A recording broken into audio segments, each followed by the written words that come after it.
प्रिय विद्यार्थियों, नमस्कार।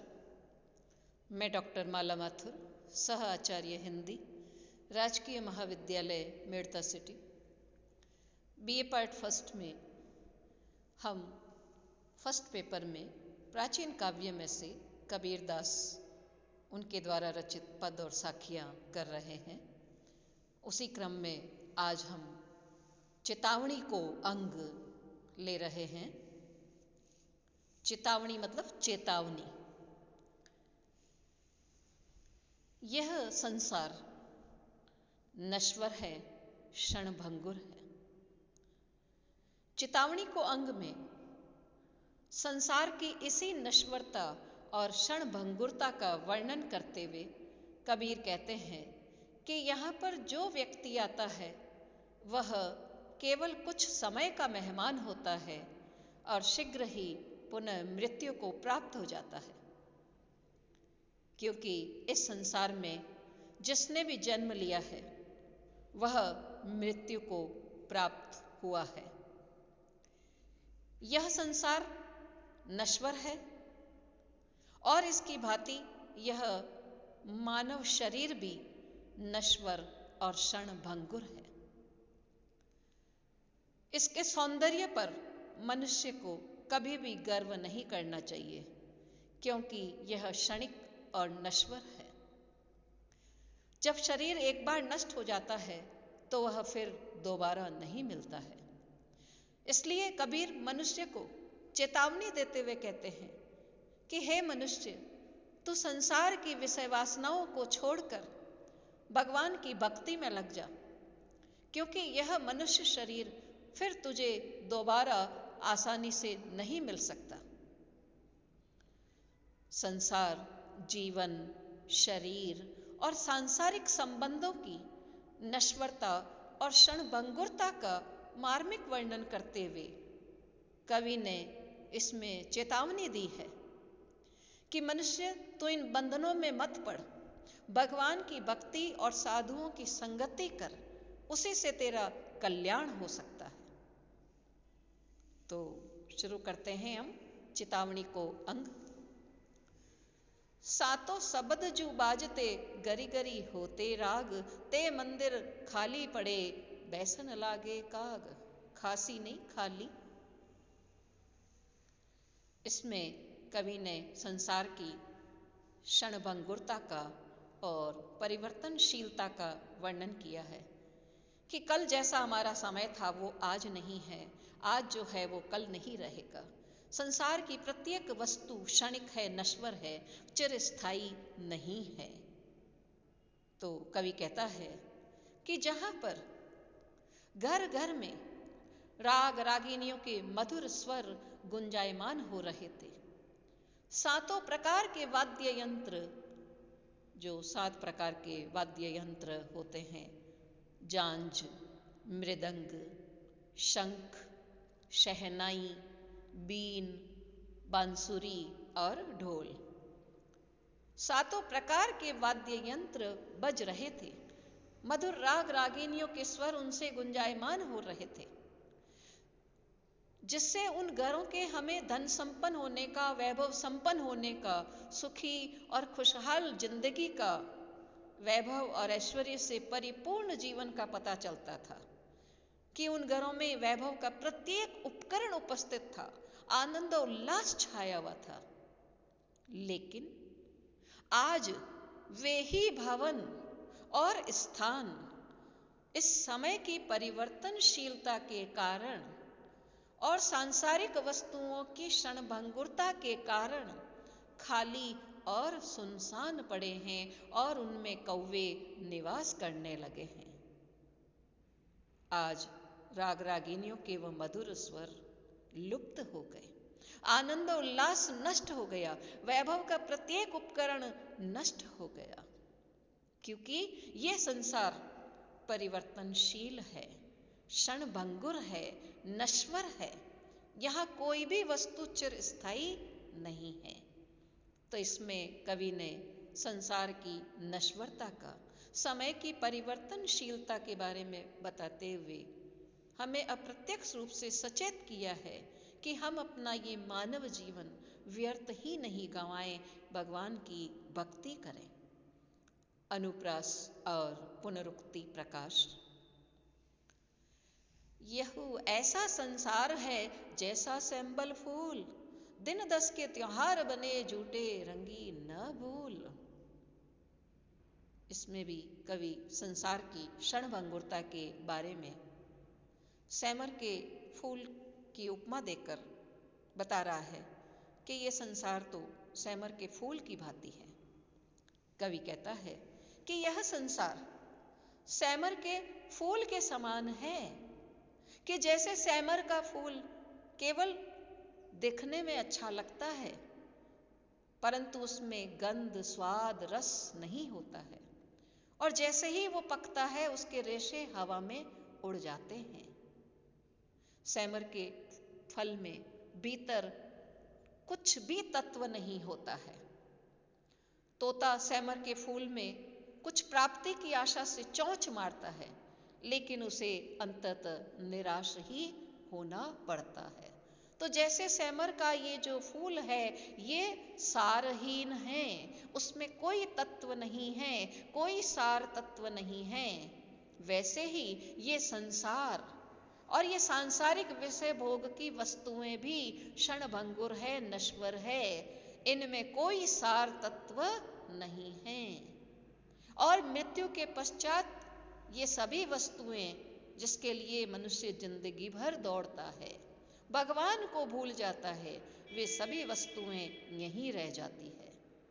इसलिए कवि कहता है कि अपने 10 दिनों की अर्थात क्षणिक और नश्वर जिंदगी को मिथ्या और नश्वर विषय भोगों में नष्ट नहीं करना चाहिए। तो कवि इसमें बता रहा है कि सांसारिक विषय भोग की ये वस्तुएं हमें केवल क्षणिक सुख प्रदान करने वाली है।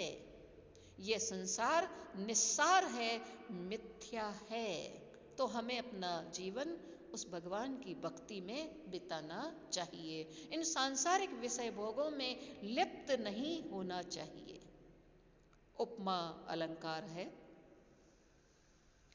मनीषा जन्म दुर्लभ है, देहन बारंबार, तरवर थे फल जड़ी बढ़िया, बहुरिन लागे डार।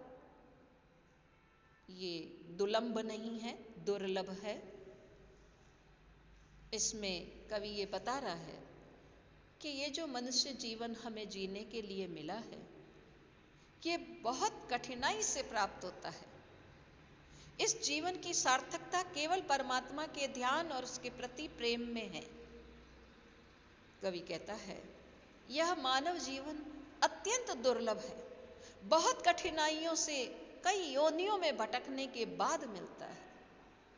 ये मानव शरीर बार बार प्राप्त नहीं होता है कि जैसे पेड़ से फल के गिरने पर पुनः उसे वृक्ष की डाली में नहीं लगाया जा सकता है, उसी प्रकार इस मानव जीवन को एक बार नष्ट होने के बाद पुनः प्राप्त नहीं किया जा सकता।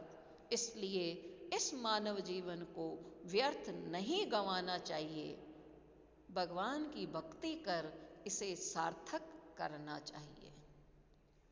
दृष्टांत अलंकार है। कबीर कहा गरवियो इस जोबन की आस, टेसु फूले दिवस चारी, खंखर भय पलास। जैसा कि पहले भी बताया आपको कि कबीर बार बार कह रहे हैं कि ये संसार, ये मनुष्य जीवन, ये शरीर, ये सब क्षणभंगुर है। ऐसे ही ये युवा अवस्था भी चिरस्थायी नहीं है। तो हम व्यर्थ ही इस यौवन पर, इस यौवन की शक्ति और सौंदर्य पर अहंकार क्यों करते हैं? तो कवि ने इन पर अहंकार न करने की सलाह दी है। कवि कहता है कि तुम अपने यौवन पर अहंकार क्यों करते हो? यह हमेशा नहीं रहने वाला है, यह यौवन चिरस्थायी नहीं है। इस क्षणिक जीवन पर अपनी समस्त आशाएं पल्लवित कर गर्व करना व्यर्थ है। ये यौवन तो इस संसार के समान ही नश्वर है, क्षणभंगुर है।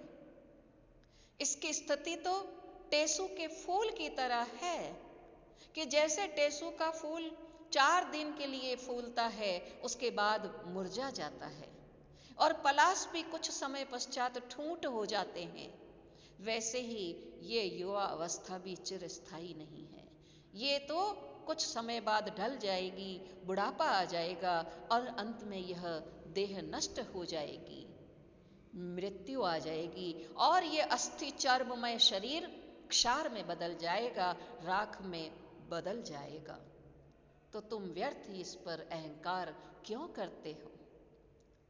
तो शरीर की नश्वरता के बारे में बताते हुए कवि ने अपने यौवन पर अहंकार नहीं करने की बात की है, चेतावनी दी है।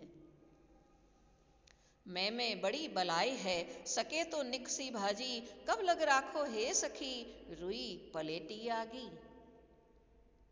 जिस तरह यौवन पर हमें अहंकार नहीं करना चाहिए, वैसे ही हमें सभी चीजों में अहंकार से दूर रहना चाहिए। हर काम में मैं अहंकार करना, अहम करना, ये बुरी बात है। तो कवि ने इसमें अर्थात अहम से दूर रहने की चेतावनी दी है। कवि कहता है कि मैं अर्थात अहम या अहंकार एक बहुत बड़ी बला है, रोग है। बलाई का अर्थ है बला, जो यहाँ पाप या बीमारी के अर्थ में प्रयुक्त हुआ है। तो ये अहम जो है बहुत बड़ा रोग है, इसलिए जितनी जल्दी हो इसे त्याग देना चाहिए, अन्यथा यह अहम की भावना, ये अहंकार हमें नाश की तरफ ले जाता है। कि जिस प्रकार अग्नि में लिपटी हुई रुई अधिक समय तक नहीं टिक सकती है, वह जलकर भस्म हो जाती है, उसी प्रकार ये अहम, यह भी मनुष्य को अंततः विनाश की ओर ले जाता है। तो कवि ने अहंकार से दूर रहने की चेतावनी दी है, क्योंकि वैसे भी आत्मा और परमात्मा के मिलन में अहंकार बहुत बड़ी बाधा है। कि जब तक मैं अंदर है, उस परमात्मा का वास हृदय के भीतर नहीं हो सकता है। तो उपमा अलंकार इसमें है। और इसके साथ ही कबीरदास द्वारा रचित पद और साखियाँ जो आपके पाठ्यक्रम में हैं, वो आज पूरे हुए। और आप व्याख्या करते हुए संदर्भ में प्राचीन काव्य में से कबीरदास, उनके द्वारा रचित पद या साखी जो भी हो, और प्रसंग आप उसके भीतर क्या बताया हुआ है वो बताएंगे, फिर उसका भावार्थ करेंगे, और फिर विशेष में जो भी अलंकार आए हैं तो उनके बारे में बताएंगे, और कबीर की भाषा के बारे में बताएंगे कि उनकी जो भाषा सरल, सहज और बोधगम्य है, और किस तरह उन्होंने जो मिश्रित भाषा है उसका प्रयोग किया है, जिसे खिचड़ी भाषा या सदुकड़ी भाषा कहा जाता है। और उनकी भाषा में इतनी सामर्थ्य है जो उनके भावों का अनुसरण कर सके, जिसमें प्रेषणीयता का गुण है। कहा भी जाता है, हजारी प्रसाद जी ने तो कहा भी है कि कबीर जो थे वो वाणी के डिक्टेटर थे, कि वाणी को जैसा चाहे वो नचा सकते थे। कहीं भी जो वाणी है उनके भावों की अभिव्यक्ति में बाधक नहीं हुई है। तो इस तरह आप व्याख्या करेंगे, और आप कबीरदास जी पर जो भी प्रश्नोत्तर आते हैं तो उसके बारे में भी आप अध्ययन करेंगे, जिसमें समय समय पर आपको PDF डाली जा रही है कि कबीरदास जी जो थे एक सच्चे समाज सुधारक थे। किस तरह उन्होंने उस काल में प्रचलित जो भी आडंबर कुरीतियाँ, जो भी मिथ्या रिवाज वगैरह थे, तो उन सब का विरोध करके किस तरह एक स्वस्थ मानसिकता का उन्होंने विकास किया और एक सच्चे भक्ति मार्ग का प्रतिपादन किया। तो बहुत सारी बातें जो आप शुरू से पढ़ते आ रहे हैं उनको थोड़ा फिर से दोहराएं, और कबीरदास जी के बारे में और गहन अध्ययन आप करें। जो भी आपको समस्या हो तो आप जो आपके ग्रुप बनाए हुए हैं तो आप उसमें पूछ सकते हैं। धन्यवाद।